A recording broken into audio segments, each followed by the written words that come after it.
बिस्मिल्लाहिर्रहमानिर्रहीम। अस्सलामु अलैकुम रहमतुल्लाहि व बरकातुहू। नाज़रीन मोहतरम, अल्लाह सुब्हानहू व तआला से दुआ है कि अल्लाह सुब्हानहू व तआला सदका मोहम्मद वाले मोहम्मद सल्लल्लाहु अलैहि वसल्लम सब लोगों को तंदुरुस्ती से अता फरमाए। नाज़रीन, जब गर्मी की ज़्यादती हो जाती है, जिस्म के अंदर खिलते सुफरा बढ़ जाता है और मिजाज आपका गर्म खुश्क यानी गुद्दी उजलाती होता है, तो फिर उसकी जो इलामात हैं वो क्या हो सकती हैं। तो नंबर 1 पे है जी कि आपका जो पेशाब है, यूरन है, वो जल कर आता है। नंबर 2, उसका रंग पीला होता है और उसकी मकदार कम होती है और कम दफ़ा आता है। नंबर 3 पे ज़ुबान के ऊपर जर्दी होती है, आँखों में जलन होती है और इस तरह से जो बाकी जो इलामात हैं, तशख़ीसी इलामात, उसमें जिगर जो है वो सिकुड़ जाता है। हरकतें कलब यानी दिल की जो हरकतें हैं वो सुस्त पड़ जाती हैं। जिस्म जर्द पड़ जाता है, जिस्म के ऊपर पीला रंग छा जाता है। हाथ और पाँव जो हैं और ख़ास कर ये जो मुंह यानी चेहरा है, यहाँ पे सो जाना शुरू हो जाती है। इसमें पीला यरकान होता है।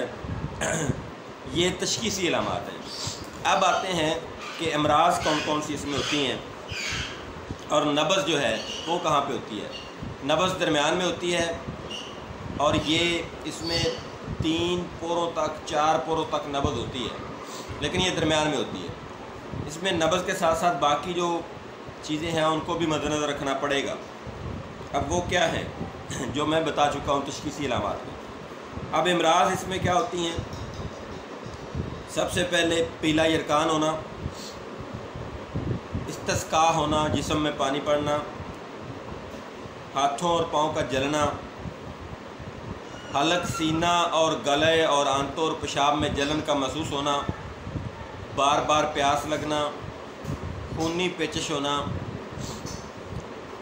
सोज़िश खुशियत और रहम होना, कसरत तमस होना, खुफकाने कलब होना, दिल की घबराहट यानी फ़ौरन का बंदे का डर जाना, मैदा और फेफड़ा और मसाना में हरारत की ज़्यादती होना, सांस का फूलना, चक्कर आना, वर्मे चेहरा यानी चेहरे के ऊपर सोज़िश, यरकान असफर यानी पीला यरकान, सोज़िश जिगर, दर्द जिगर, एड्स का हो जाना, दिल का फैल जाना, दिल का फेल हो जाना। दिल का फेल हो जाना इसमें नहीं आएगा, दिल का फैल जाना आएगा। इसके अलावा कांच का निकलना और पेशाब का बंद हो जाना या बहुत कम आना, सुजाक का होना, दूध की कमी, फिर जनाब जोड़ों के ऊपर अमास आ जाना, सुफरावी खारिश वगैरह।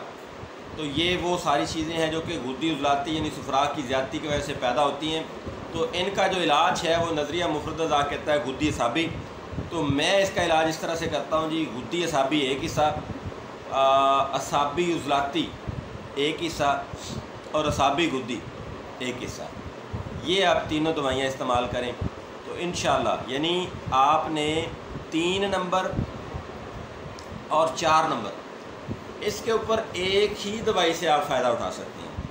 यानी उजलाती गुद्दी, खुश्की, गर्मी यानी रिया यानी वायु का रोग अगर आपको है तो आपने करना ये है कि 2 हिस्से साबी गुद्दी लेना है, एक हिस्सा आपने साबी उजलाती और एक हिस्सा गुद्दी साबी। जबकि आपको अगर सुफरा की ज़्यादती है तो आपने करना ये है कि 2 हिस्सा आपने लेना है जी साबी गुद्दी, 2 हिस्सा आपने लेना है जी असाबी उजलाती और एक हिस्सा आपने लेना है जी गुद्दी असाबी।